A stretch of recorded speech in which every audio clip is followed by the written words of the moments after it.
Hello, avid movie viewers. My name is Beto, and this is my co-host Lenny. And of course, we are the Real Screeners, and we are back once again to give you our next real take. This time on Falcon and the Winter Soldier. Of course, we were excited to finish WandaVision, which gave a very creative and unique spin on the Marvel Universe, of course, on Wanda Maximoff and Vision. And we are excited to see where the storyline of Bucky Barnes and Sam Wilson ends up. And so, of course, before I forget, we want to invite you guys to please support our channel. If you enjoy our reviews, please give us a like, share, and subscribe. And don't forget to look us up on social media. We're on Facebook and TikTok at Real Screeners and Instagram real.screeners.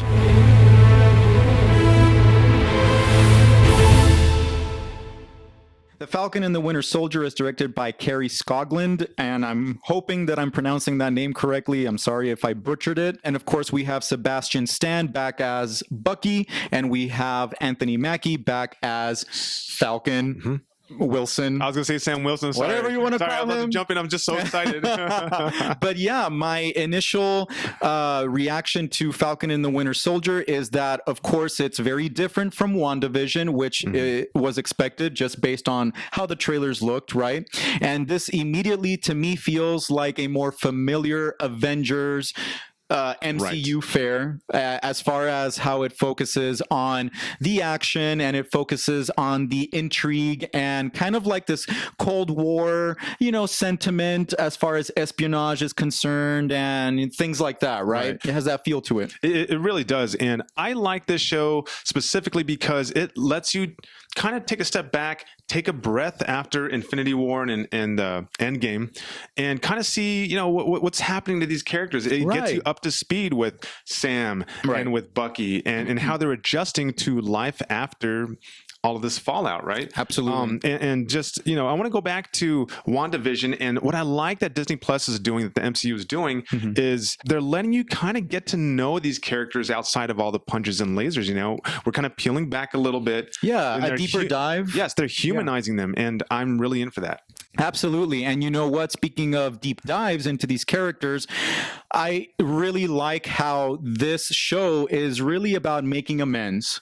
So far, at least with this first episode, with both of these characters. They're making amends for different reasons. You have the Wilson or the Falcon character going back to kind of revisit his family roots, and I'm trying to be as evasive as possible so that I don't ruin things or spoil, but he's going back to his sister, right, to try to kind of like revitalize the family business. And we have Bucky Barnes, of course, dealing with therapy sessions, trying to cope with his background, who he was, and make amends for all of the villainous things that he did in the past. And he has these 3 rules, which I think is very interesting. And that therapy session was really interesting. The dynamic there between him and his therapist was really captivating to me. I really like how he's kind of like this old soul, right? But clearly dealing with a lot of demons and carrying a lot of demons. And it's really interesting the way that they're dealing with these 2 characters, kind of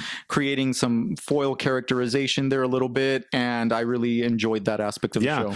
I thought that when this show started off, they set the tone immediately, because it's a little quiet, it's a little morose, right? With Sam ironing his clothes, and then he's looking at Captain America's shield. Right. I'm not going to go into details, but it lets you know that he's going to be dealing with this inner conflict for several episodes. Right. And like you said, Bucky's dealing with his inner demons, and he's going to therapy, and they have their own, requirements for him as part of his guidelines for being pardoned, And they're trying to really take these characters in the direction of trying to, I guess, assimilate to being regular people. But that at the end of the day, there's going to be some external forces that are going to call them back into action. And of course, the new threat is this new terrorist organization known as the Flag Smashers. The Flag Smashers, yeah. I don't know how I feel about that name, but I guess it's representative of. I don't know. Maybe it's in the comic books or something. Maybe I don't know, but clearly,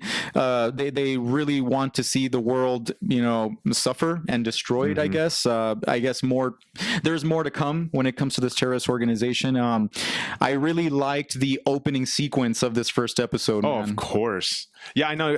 This whole time, guys, we're talking to you about how it's more dramatic and it's a little bit slower of a burn, but immediately, yes, that's not how the show starts. Oh no, the show starts with a big bang, like a big bang. Yeah. No, it starts with an awesome aerial chase sequence, which I thought was great. Some of the best aerial action scenes I've seen in a while, or at least in my mind. No, the special effects definitely have a big budget look to them. Absolutely, yeah. The cinematography, right? Was outstanding. Yeah, I looked up the cinematographer immediately because I was like, God, this guy's doing a great job. Like I feel like I wanted to watch this in 3D because I wanted to be all up in that action because there's some long takes and there's a very there it goes again. And then there's some moments where you're following the Falcon and it is unbelievable. So the cinematographer, his name is PJ Dillon, and if any of you are fans of Vikings, you'll know his work. He did a lot of or Game of Thrones, right? Right. He did like 26 episodes on the Vikings. He did a couple episodes on Game of Thrones. He did some work on Altered Carbon season 2, which coincidentally or maybe not stars Anthony Mackie as well, protagonist. Right? So yeah, this show looks so good. Yes, very polished, man. Very good. Yeah, and you can see a variety of colors throughout and textures and scenery, and very thoughtful when it comes to that. So yeah. So depending on your taste, guys, you may or may not really like this first episode. I mean, if you're into like the human element, sure. And if you want to get to know these characters, sure. If you're in it for just pure action, well, stay for the first maybe 15 minutes and then just dip out, I guess. But we enjoyed it. I do want to mention that you mentioned Sam going back to the family business. I find that extremely noble, and it makes sense within the story. I just kind of found it a little boring. Like, oh, he's going to, as a Marvel MCU guy who loves action-packed movies, I when I watch this Marvel property, I found it kind of boring. I'm sorry. Like, move it along. I don't want to seem insensitive about it, but I mean that's kind of how I felt. I don't know. How do you feel about that? Well, you already mentioned it's there for character development, obviously on the Falcon's part, and I think that it's all about that making amends theme that they're trying to build in that first episode. Point, man, good point. It didn't really bother me, that whole background situation. I'm curious to see if his sister does take a more relevant role in the story. I hope so. Because if she's just there to kind of be like something for him to take care of and for him to, I don't know, to develop his character, then I'll be like, well, what's the point, I hope that they do develop that a little bit more. And I do want to quickly mention that I really enjoy Anthony Mackie and Sebastian Stan in their respective roles. I think that they are great actors and performers, and I can't wait to see where they take their characters. And one last thing is, there is a surprise at the end of the episode, and people are talking about it on the internet. So when you do leave your comments down below, tell us what you think about that ending. I think I know what's going to happen with that ending, and where that could be, where that could be headed. So yeah. Speaking of where things are headed, the last thing I want to mention about the Winter Soldier is, as part of his therapy, he does have these rules he has to go by, and I'm curious to see how he's going to handle all that, navigate those, because it's another type of control if you think about it. I do want to get to our real ratings, as we always do. Okay, I really enjoyed this episode. I like it more for where it's going than this individual episode per se. So I'm going to go ahead and give this 4 out of 5 reels. How about yourself? Like that would be it feels like that's the right rating to give it for me as well.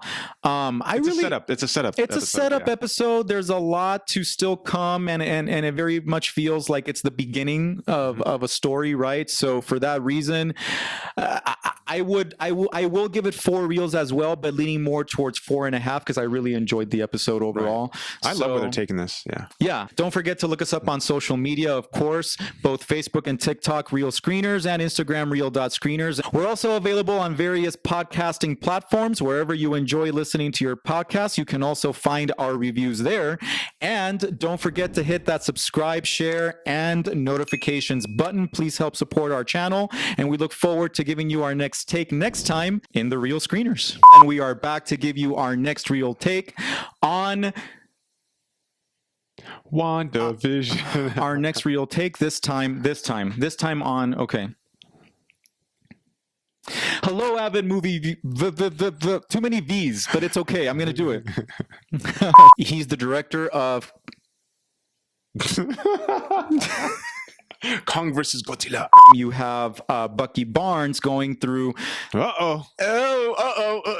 Let's fix this. Prop we have malfunction. to fix the prop. Okay. Just some Marvel movies here. Let's get the illusion back that they're just standing on their own. Okay, Nothing good. happened. All right, ready? Yes. Action.